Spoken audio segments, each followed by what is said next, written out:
get it. Man, Brian with me, man. It's been about a decade. Yeah, Literally. shit crazy. Shit truly crazy.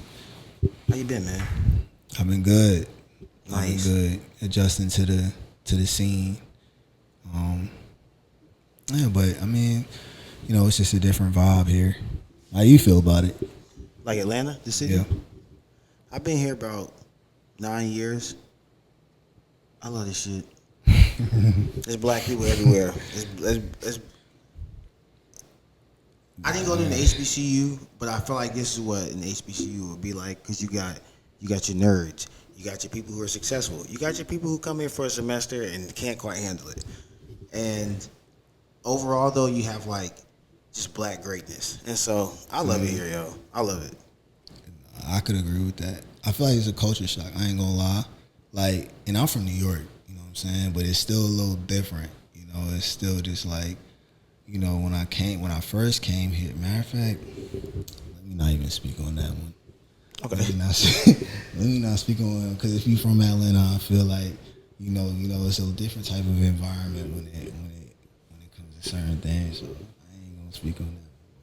Final training, and then you either dip off to DC, Atlanta, some venture off to LA, New York, New York, yeah.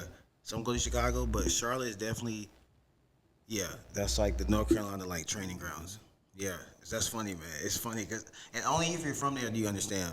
Also, a unique thing that I learned about North Carolina, like now I live here in Atlanta. North Carolina is huge on area codes, like. Mm-hmm. If you from the 919, you from the 911, 252, 704. But down here, like, nobody cares about that shit. That's facts. I ain't think about that. Nobody cares about that shit down here. Yeah. Hold on. This mic is. Okay.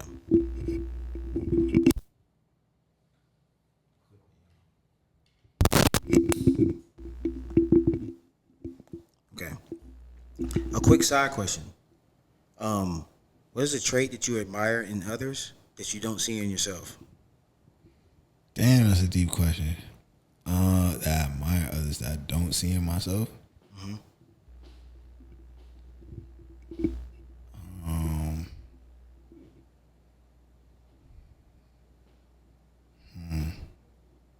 That's a deep question. I never thought about that question. I mean, I feel like the things that I admire in people, I try to represent as well, to be honest. Damn, that's tough, bro. Can we come back to that one? Yeah, I'm gonna think about that. I'm not sure. Yeah. Even if we got to answer on part 2 another day. Yeah. But yo, to fashion. You've been doing fashion for a long time, which is why I respect it, because not saying that everyone who's into fashion now is just hopping on, but I feel like there was a point in about 2014, 15 where if you didn't know what to do, you either say you were in fashion or did music. Yeah. Or did nails.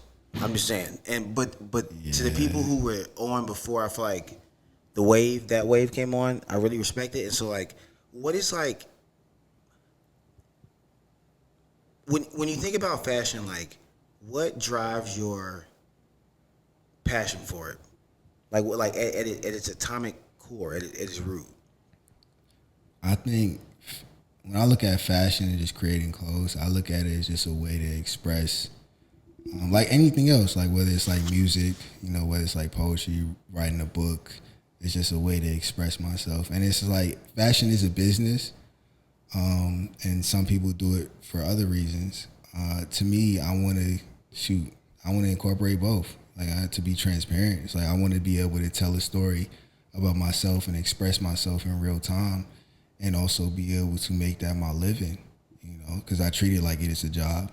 So that's my train of thought behind it. But just making clothes, like I make my stuff in chapters because it's like whenever I'm dropping something, it's a reflection of whatever it is I'm going through.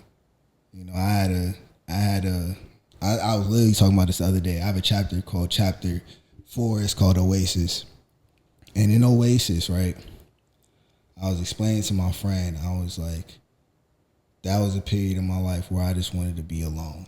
You know what I'm saying? It was like I felt like I was in the desert, and I was trying to find that spot where I could live at, so, a place in solitude where I could thrive. That was the oasis. You know what I'm saying? Okay. You know, if you understand what an oasis is, it's like a lake, and it's like a part in the desert where it's like there's water, there's leaves, there's trees. You know what I'm saying? But it's, you know what I'm saying, it might be a mirage, it might be real. You know what I'm saying? But that's what that is. You feel me? So for me, that's how I was feeling. So when I made clothes, I made this hoodie, right? And it was a hoodie where it was like, it had very long sleeves and it had an oversized hood because I could cover my hands and I could hide my face. You know what I'm saying? So that's how deep it was for me when I was making clothes. It's like I wanted to be in solitude and I wanted to find myself just like that oasis. You dig what I'm saying? Yo, that is I like that. Yo. So that's, for me, that's how stuff has been, and how I've like, okay, cool, like this is how I resonate with this. You know, I resonate with other things too. Like, to be honest, I was saying earlier, I was like, you know, fashion to me is the smallest part of what I'm trying to do. You know, it's just a way I express myself. But when I look at everything, I'm like, you know, I can express myself in a whole bunch of different ways. I started out as a graphic designer, like just making artwork. So it just comes down to art. I feel like for me, it's just like whatever I want to do, I'm gonna express myself in, because that's just the way that I create art. Like I said, people do it for other reasons, but it's just like, that's just the way I be looking at it. Okay. Yo, I like that. Like, because, you know, you hear often that, like, you know, art is a reflection of people, you know, or how they feel. But, like, to think of, like, you creating something that was directly reflective of, like, how you felt in that time, like, that you wanted to be essentially, like you said, in solitude. And so to create, like, a piece that literally could physically kind of manifest that feeling. Yeah, that's interesting, because like I feel like it's a lot easier to do that in art, because you can hear the words and you know, hear, oh, this is what they're going through. But in clothes, it's harder. Like, you mean like as opposed to music, where like you could literally tell somebody how you're feeling. And that's the thing about clothing that never gets seen. I mean, I don't know how many people feel like how I feel, but like that's the part that I feel like a lot of people don't see, where it's like, you see a piece of clothing and you're just like, oh, that's cool, you know, or like, oh, some people might not even want to. It's some pieces people don't necessarily want to wear. They just look at it and they're like, oh, that's a piece of art. Like, you know what I'm saying? You're talking about like couture runway pieces and stuff like that, where it's just like maybe not meant to be wore on like the regular day, but it's just like amazing to see like what you can do with fashion, you know. But like for me, it was like very real. So, and it's extremely hard for people to get that without you telling them that, because nobody's ever gonna look at a piece of clothing and be like, oh, he made it. It's not the same way as looking at a piece of art on the wall. Yeah. Yo, you kind of just unlocked something in my mind. Like, I've never, got me stuttering. I've never thought about that. Like, because, and then I think another thing is like, I mean, I'll speak for myself, but like, I feel like when it comes to designers and things, that's like one of the lanes where you never get to really see the designer. Like, you know, like basketball players and musical artists and different other forms of fashion and art, you can directly see who this is and get a story. But like, you don't often get the backstory behind. That's interesting, man. That's interesting. It's because design has like a history where it's like, the designers have always been like these extreme introverts, you know, never. And to be honest, I'm pretty much introverted as well, but like, just because of how I grew up and certain things I had to go through, it's like I became more comfortable just really talking, to be honest, because it wasn't like that was like, I wasn't thinking like I wasn't that type of person, to be honest with you. Like, I feel like it took me a very long time for me to be able to like express myself and talk about shit, anything. You know, I was very like, I had certain people that I rock with, and it was that, you know. So I don't know. So shit is crazy, bro. Word. So what is like? What's your favorite shoe ever, or like a top 3 shoes ever? Shoes. Damn. Damn. I mean, I feel like, are we talking about personally, or what do I feel like just culturally? We can go both. What's 2 shoes that are just your personal favorite, and then 2 shoes you feel like culturally are just. Okay, so like personally, man, Jordan 1s has got to be very high on that list. I ain't gonna lie, just because it's like, it's never gonna go away. Like it's just is what it is, you know. And I had those growing up, and I had them when I was growing up, and that shit still hit the same. So, Yeah. you know, that shit is what it is. And I feel like a shoe that like I gotta give. We was talking about this earlier, but I gotta give Ye his credit. Like when he started the Yeezy shits, the Yeezy line with Adidas, Nike shit, just in general, Nike, whatever it was, like that created a whole new like a whole new sneakerhead era. Like Yeah. you're not a sneakerhead if you don't know the Yeezys. You know what I'm saying? Like that was if you know, you know. So it's like I gotta say that as well. Some Yeezys and shit like that for sure. If you picking 2, I don't know which ones, but I gotta include that. But some 4s. If we talking Jordans, 1, 4, 3s. I like the 3s, man. 1, 4, 3s really is like top 3. You know, I like all different types of shit. Like I like the 21s. A lot of people don't like anything past 14. I like the 21s though. You know what I'm saying? But if we talking about top 3, like versatile Jordans, we talking about 1, 3, and 4. Like it's and 5 sneaks in there. No pun intended. Well, yeah. So yeah, that's what I'll go. I gotta go Jordans too. I grew up on that. Yo, it's crazy because I remember growing up, and I'm from North Carolina, as we discussed, born and raised, and I've never had a pair of Jordans. Yo, it's crazy. And what's even more sad? Well, I don't even say more sad, but like I credit UNCG for like putting me on to just because I didn't know like I didn't understand anything about Jordans going into college. Like I just knew that like people like Jordans, but I didn't realize that like they had released them at one point in time, and then they didn't release them, and then they released them again. And so like when I finally understood like the hoopla, because that's another thing about the time we were in college. That 2009 to like 15 era, I felt like when releases, like when they were dropping like the Concords, I remember like the Cement 3s and shit. Like I feel like I was able to see it kind of relived, and I was appreciative of that because I had to then remind myself like, yo, this cool ass shoe was made in like the 90s. It's kind of crazy to think about because like you said, like some things are like timeless, and that's a shoe that is just like what was the like Air Maxes?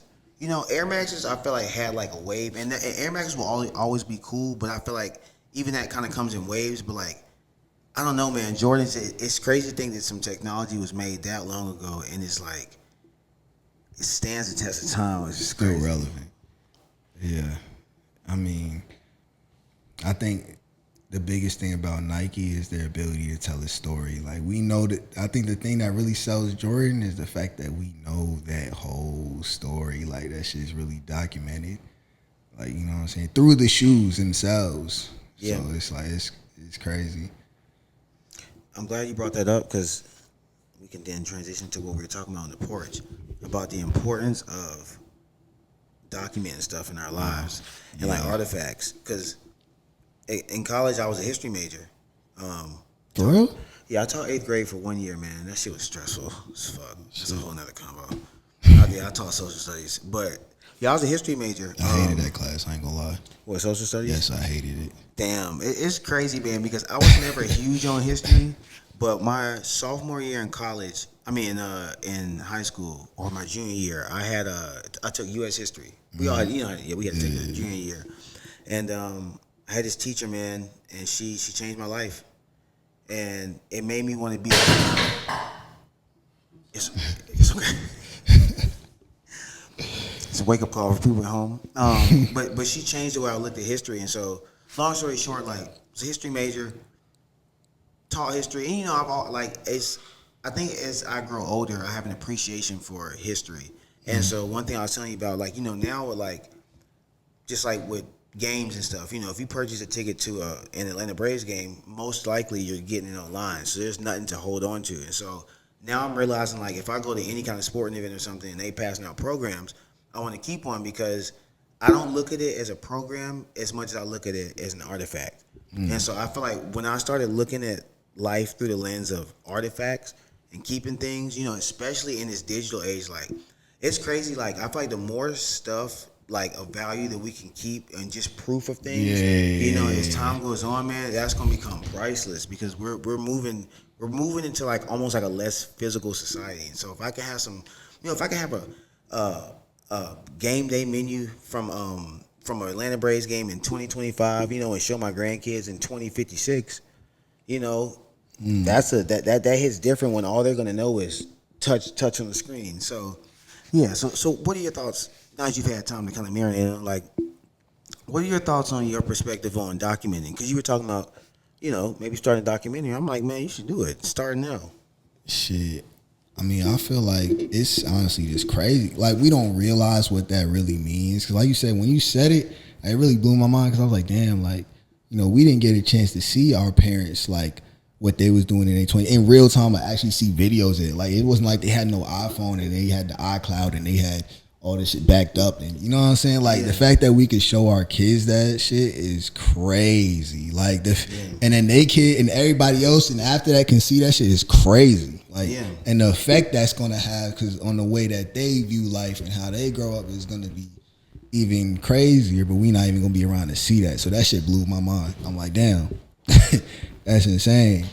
Yeah, man. I mean? Yeah, like what I would do to be able to look at my dad's or my mom's iCloud, you know what I'm saying, from 1978, or see my grandparents, you know what I'm saying, like if imagine being able to see a party in like 1968, like, you know what I'm saying, they in the club, whatever the fuck they going to, I don't know if they going to the club or not, whatever they had popping at that time, I don't know, but still, like, you know what I'm saying, they might have been going to I ain't gonna get into that, but you know what I'm saying, who knows, bro?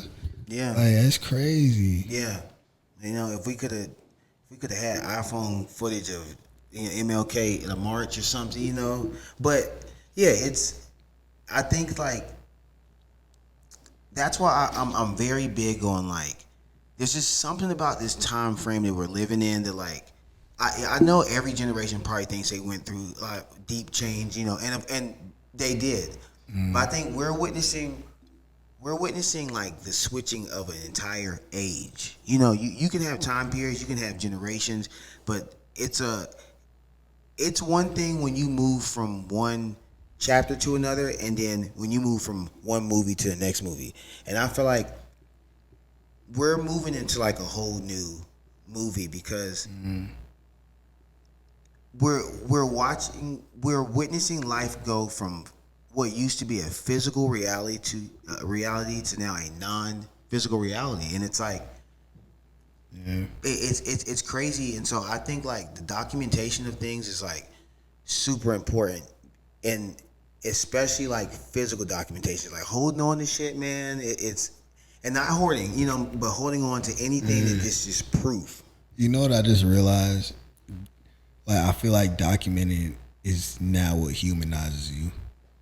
You know what I'm saying? Before it was like obviously, like, we chilling together, we see each other all the time. Like, before all this, like, obviously, like, I know you, I really know you, but it's like now it's like, to a degree, it's like if you don't see something, if you're not able to see something online, that shit never happened. Yeah. You feel me? Like, it's different. So it's like, us being able to document ourselves, it's like it humanizes you. Like, there's so many people in history that we hear the stories of through literal, like, social study, all that type of stuff. But there's a lot of people we don't know about. Yeah. A lot of people we have no idea about. Yeah. But it's different now. Yeah. is way different now. Yeah. You gonna know about everybody. Is that everyone has a chance to be remembered.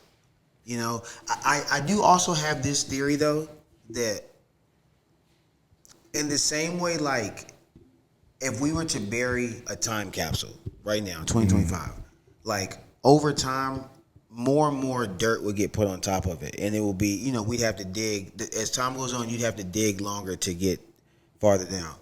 I do feel like there's so much data and so much stuff right now, and I feel like we're in the super early stages of the internet. I do wonder if in like 30, 40 years, it will be not the same as like digging, but you will essentially have to dig for certain. Like history on certain things. Yeah, just because of like, it's like, all right, if we have this many Google options for something right now in 2025, can you imagine adding 30 more years of input? You know what I'm saying? I just wonder like where we're going to be in 20, 30 years. I don't know. It's interesting because, you know, when you're living through something, it's once again from the history mindset. Like, you know, when I was teaching, we would teach basically in time blocks. You know, you'd have the Civil War, you know, and then you'd have Reconstruction, you know. But those people in 1871, they weren't calling this Reconstruction. You know, to them it was life. And so it's easy to coin something later on in history. And so as we're living through this now, it's like, it's just, it's cool to sometimes kind of try to take myself out of this time period and look at it like 30 years from now and say, like what will they coin this age? Because we're in such an early.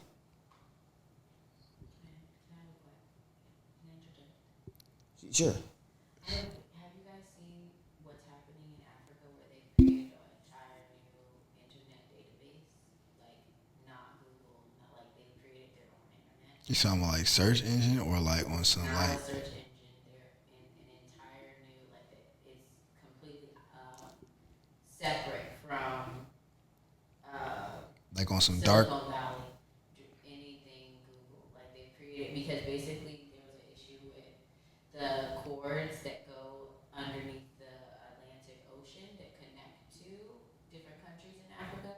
So Africa, the entire continent gets their internet from Silicon Valley or from Europe, and those servers were disrupted because of the ocean or whatever. So they were like, why would we get our information about ourselves from another country when we can create our own entire database? So they've created their own internet, and they've completely blocked out, which is, if when you think of the internet, it's more about, it's not just like what we're searching, it's also e-commerce.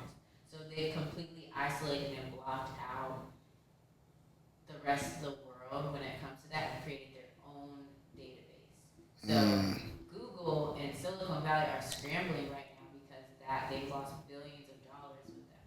But I was just seeing if you knew about that. That's a good topic. That's insane. And they basically moved in silence. They didn't, while they were scrambling trying to figure out how to fix the cords. And where's this exactly? All of the continent of Africa they've come together to create their own internet. So their own search engine, their own apps, their own phone, their own internet. That's fine. That's completely a different code language than Google. I like that. That's cool. Like Wakanda vibes. That's dope. That's super dope. I'm glad I learned about that. For real. Yeah. That's why I ain't gonna count. Yeah. So, what do you think? Let me ask you this, because you never know. You could be right. What do you think will be the next? Like, what do you think will be the next big thing? And I know that's hard to do sometimes now that we're in such a diluted era. Big thing in what sense? In like society, like how kind of like how Like Uber was like a big thing. Like you talking about technology wise? We can go. Well, yeah, I guess I'm speaking mostly technologically. Okay. Next big thing. I mean, you've been seeing these driverless cars. That's just so strange, man. I mean, that's the most immediate thing that's gonna be nuts. Cause that's the first time I seen that shit was moving to Atlanta. Like The Waymos. yes, that shit's insane. Shit's strange, man. That shit's absolutely insane. Like And I still be seeing people skeptical going into them joints. I ain't gonna cap. I be seeing some people riding them though. So I'm like, but I'm not at that point yet. I don't got the faith in that right I don't think now. I'll be there, bro. You know what I'm saying? I don't know when I'm going to have it. But I mean, I don't think there's no slowing that down. I ain't gonna lie. Yeah, no. It's only getting more. I never thought we'd see this day, because even with the Tesla, I was like, bro, this is crazy, but at least the nigga's still in the car. But like, Yeah, facts. I saw it for the first time in Phoenix 2 years ago, and so then when they came out here, and they're like super prevalent around here.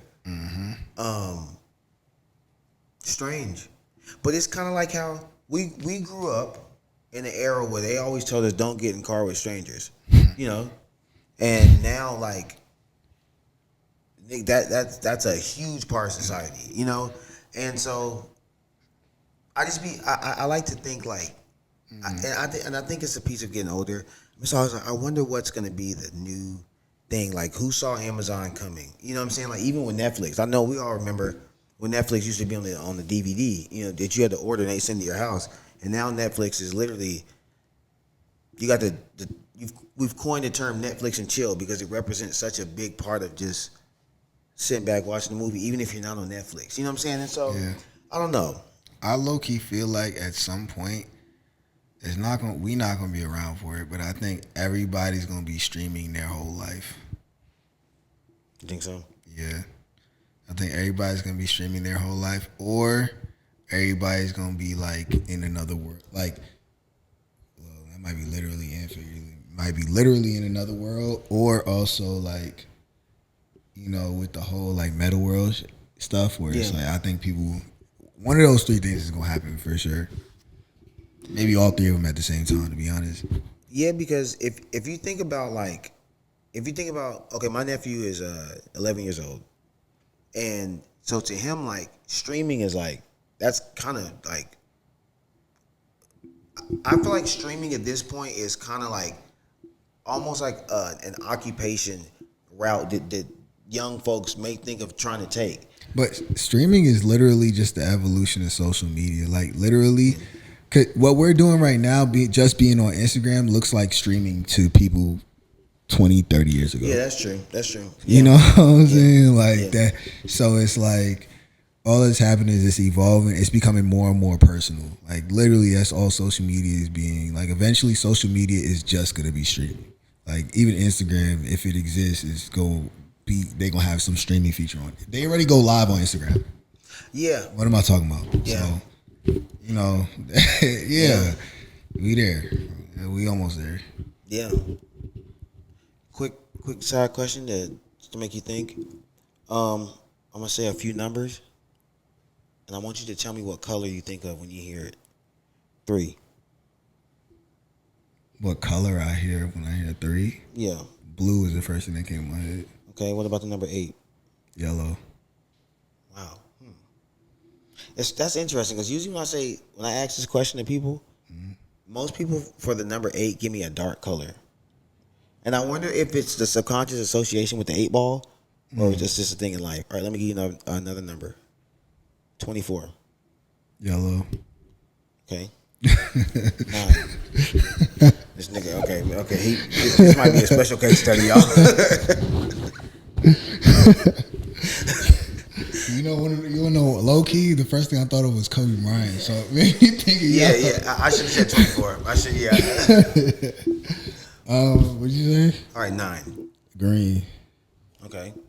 So have you always, like in your mind when you see numbers, have you always seen colors or like? Sorry, pay a bill. Yeah, please remind me before midnight. In your mind, like when you see numbers, how do you see numbers in your head? I don't like numbers. I don't even know. Like, what you mean? Like, I mean, do I see them as colors? Yeah, like do you see like a big font? Like if I were to say like the number 8, does the number 8 pop in your head, or is it like? I feel like no. When I think of the 8, I think of a lot of different things. So I have to know what context I'm thinking about. Okay. Thinking about 8. Like when you say colors, the first thing I thought it was colors. So it just depends. Like, cause I mean, there's a lot of symbology when it comes to like a lot, damn near everything in life, to be honest. But like, you know, especially with numbers, you know, they mean certain things. Like when it comes to like astrology and further on and further on and further on, like even like, you know, the months. Like there's so many things that numbers represent. It's like for me, it just depends on what context it is. Yeah. Okay. Okay. So, moving forward with the fashion, where do you see yourself like in the fashion society? And when I say that, like, let's say comparing it to basketball, like how we, you know, I find it's always a good comparison. Like in the league, you got like certain players, you got scorers, you got like, you know, defensive players, you got like sharpshooters. Where do you see yourself like in the fashion world as like a player, if you will?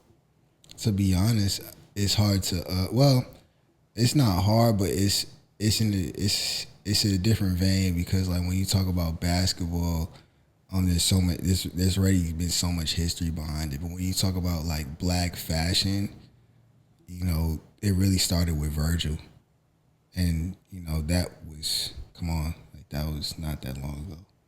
You know, that's in the past 10 years. Like, so when we talking about fashion to the highest that we've seen it be done, like we just experienced that.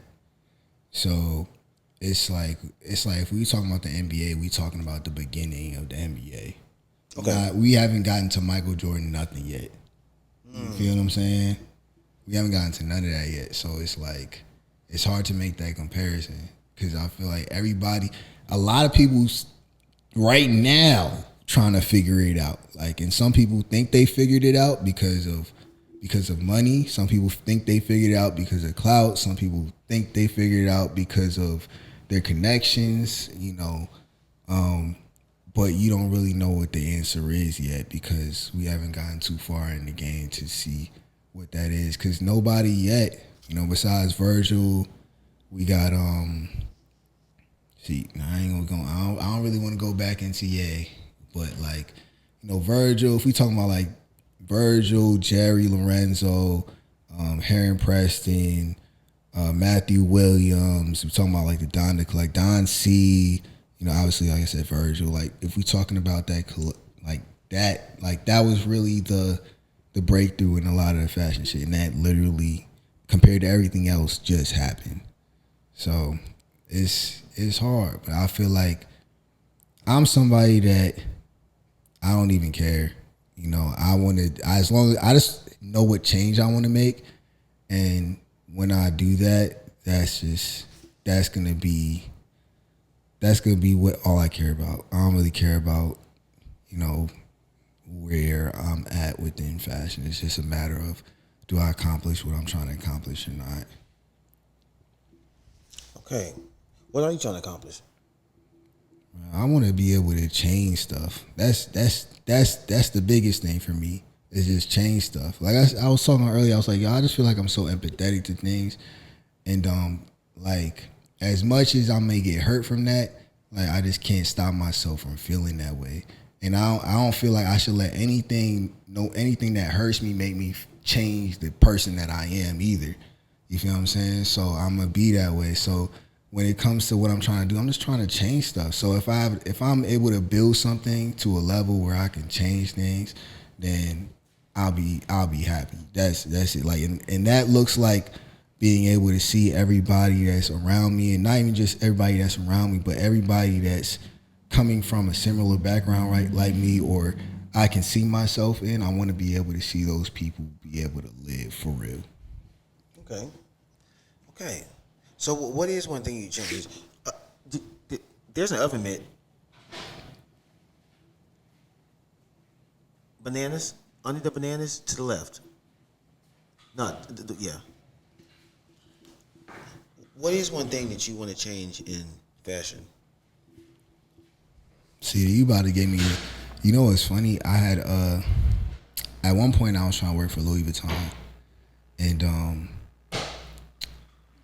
they had asked me what my 5-year plan was or what I see myself doing. Like what is one of my goals, right?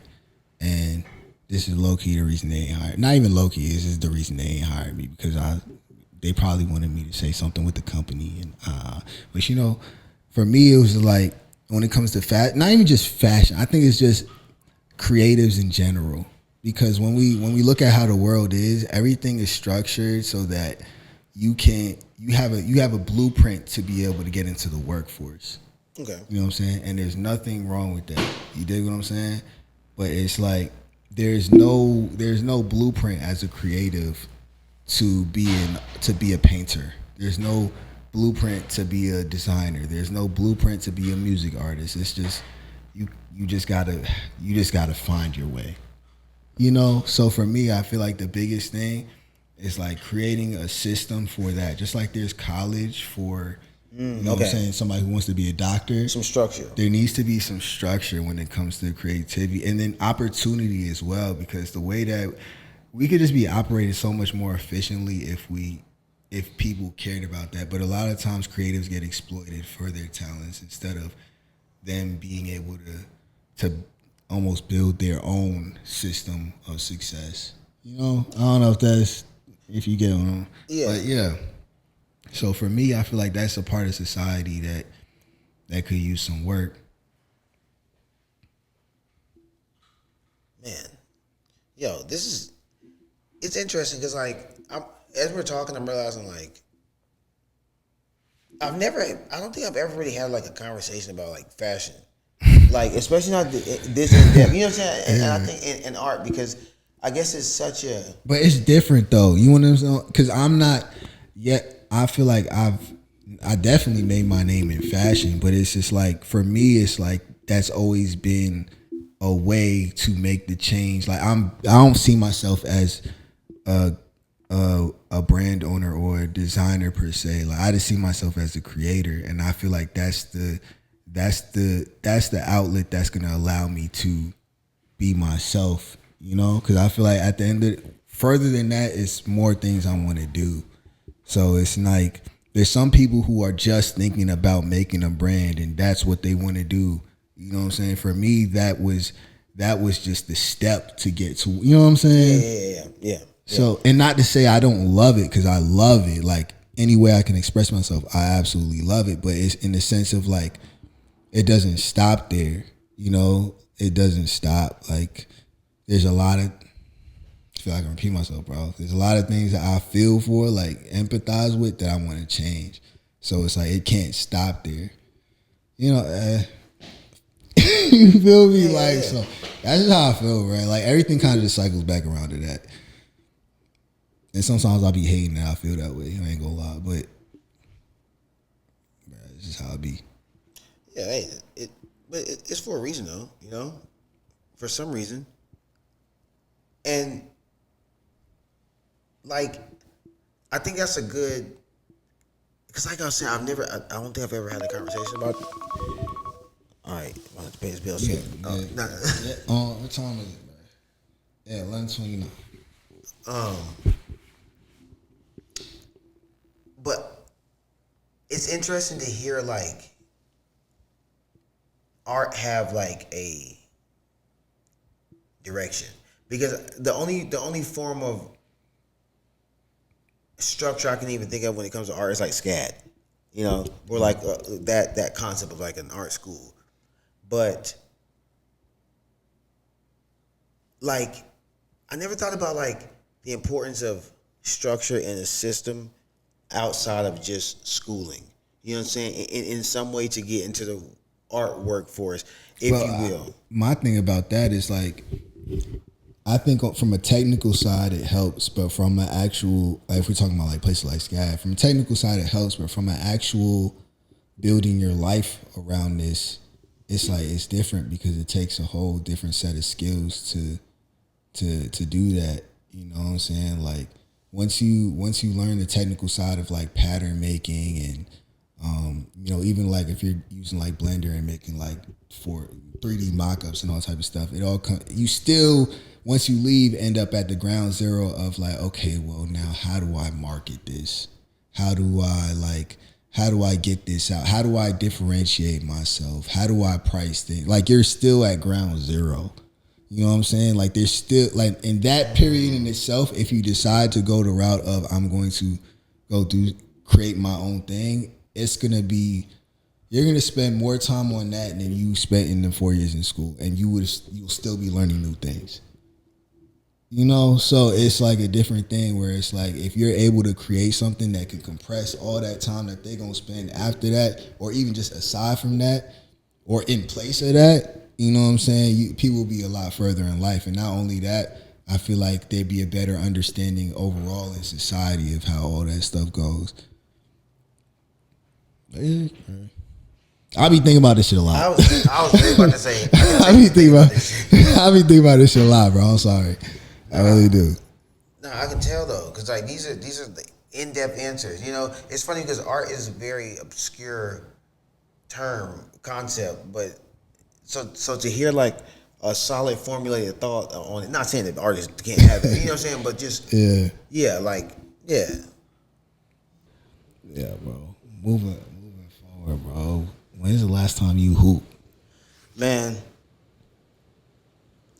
Let me start by saying this. Since COVID, I've probably hooped about 12 times. And I know. And the last time I hooped was in March, and I was a shell of my former self. It was infuriating. Because that's funny. Nothing's more infuriating than when you used to hoop a lot. I feel you. And you know what you're supposed to do. You know what you're supposed to do, and your body can't. And not that, cause I feel like I stay in pretty good shape, but like there's a difference between running up and down the track, doing push-ups, and playing basketball. It's a different type of rhythm. And I went out there back in March, dog, and I was like, I'm either gonna have to keep playing and get better, or I'm just gonna have to take a break. Yeah. What about you? I haven't hooped in forever. I ain't gonna lie, but it feels like I'm like, damn, if I get back and start hooping, I really got to put in the commitment because I know I'm going to be trash at first. Exactly. It's a dilemma. I'm probably still going to be better than average for sure, but it's just like, if I really want to hoop and play the games I really want to play, you know what I'm saying, I'm going to have to put in some commitment. So I'm like, I just got too much stuff going on, but, you know what I'm saying, I'll still go shoot around or something like that. Like, yeah. I feel like that's how I need to start out, but it's been a minute. Yeah. It's been a cool minute. But you know what I'm saying? I feel like we gotta talk about Greensboro. I ain't gonna lie. I feel like we have to talk about it because it's like first meeting you, but then also just like the different experiences when it comes to that shit. You know what I'm saying? And it's like where you originally? You from Raleigh, right? No, I'm from Greensboro. That's a funny thing. Greensboro? So I was born in Greensboro, 1991, at the Women's Hospital. Then we moved to Cary in 2000. So we stayed. So basically, lived in Greensboro my first 9 years. Lived in the Raleigh area my second 9 years. And so it's kind of like when people ask me where I grew up, I don't really know what to say because I was born in Greensboro, and 0 to 9 is like impactful, but 9 to 18 is super impactful. And so it's kind of like, but then it's weird because then I went back to Greensboro for college, you know what I'm saying? So that's still like as now that we're in our 30s, that's still kind of like my youth to me to a degree. So it's kind of like split. It's interesting. I say that from a perspective of like, not being from Greensboro, but going there, it felt like it really had like, I mean, obviously it's a college town, but like being there, it's like really had a different type of energy, especially when we was there. Like it was, first off, just the timing in and of itself, but also like being in like, you know what I'm saying? I felt like, especially at UNCG, it was like a certain type of brotherhood. You know what I'm saying? Like, it was like everybody knew where to go. You know what I'm saying? Everybody, bro, all the black people knew each other on that campus. You know what I'm saying? Like, and that's what makes it a unique experience because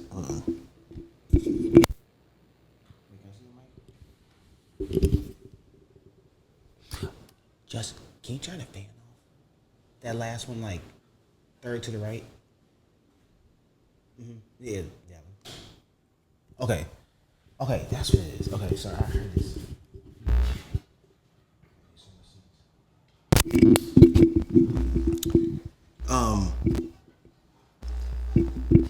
Okay, yeah, UNCG Brotherhood. Yeah, it's and And that's why I tell people like with UNCG's homecoming, that like it's a very unique experience because I feel like prior to like the last 2-3 years, there wasn't. I'm gonna just say this candidly, the most essential thing to a homecoming is a central spot where all the black people can meet up. If there's not that, there's no homecoming. And so we didn't have that because for people who know, UNCG started as a women's college, and then sometime in like the mid 1900s, they switched to allowing men. They made an agreement that they cannot have a football team, so we don't have an American football team. So homecoming was already, that takes a blow out of it.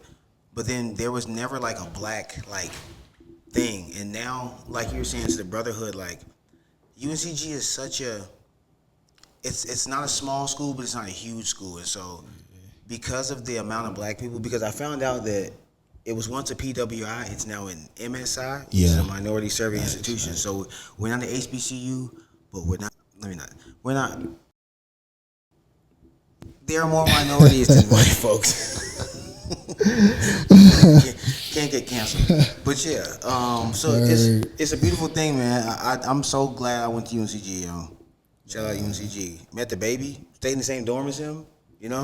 And we was having a conversation about just how everything in North Carolina is really connected. Like if you came up in North Carolina at a certain time, you're connected to everything. And somebody that knows J. Cole, a guy in the baby, John Wall, or John Wall. Like it's just like it's big, but it's small at the same time because we came up in a time where it's like like everything was going on in terms of like social media and stuff like that. So it's a different era, but it's just like, it's crazy.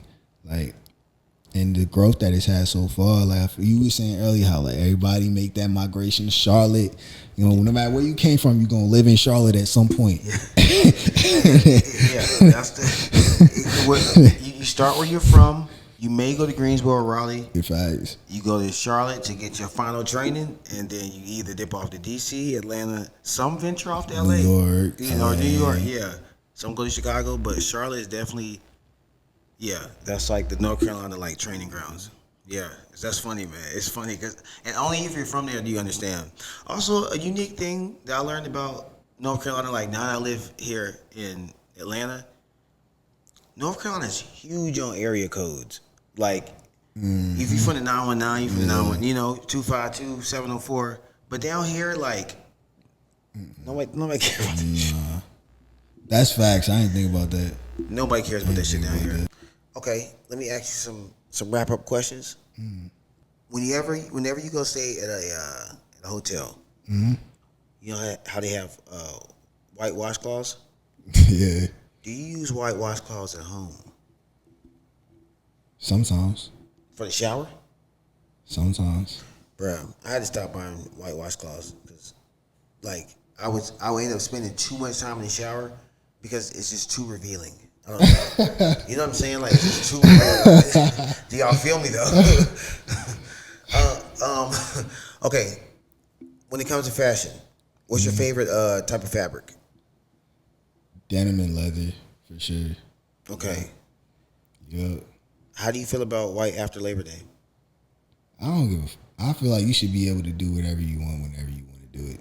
I feel like two people be trying to be, let me just call it safe, bro. We were talking about people trying to wear a mask. You know what I'm saying? Everybody behind doors is different, and very like low key, like nervous to be themselves when they're out, and that's just what it is, And I feel like you should be able to do whatever you want. I feel like you should feel that way. So I don't give a fuck about when you wear white. How do you personally feel about navy blue and black together? It can be done.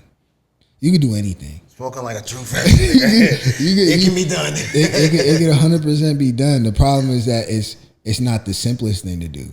It definitely isn't. Like there's levels. Like you could throw a white T-shirt on with anything.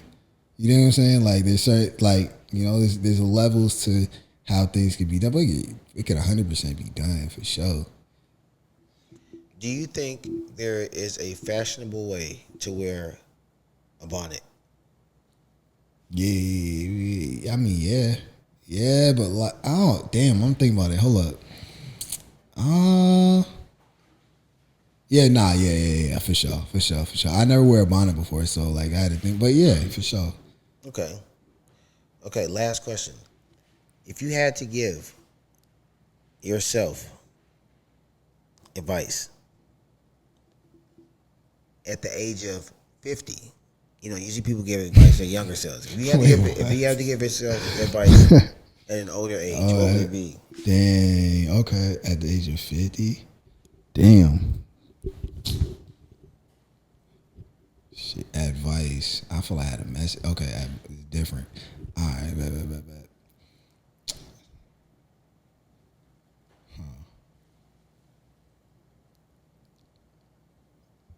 See, now this is some shit I would tell myself that only myself would know about, though. Okay. See, I would tell him, I would be like, yo, chapter 5. And he would know what that mean. Okay. And that would be the advice I'll give. That's the thing, man. At age 50, you're gonna be able to pull this up, watch it. That's what I would say. Okay. That's what I would say. Chapter 5. Yeah. Yo. This is good, yo. Yo, this is good. It ain't gotta be the last one. No, for sure not. But dog. Good shit, man. Okay, 51 minutes.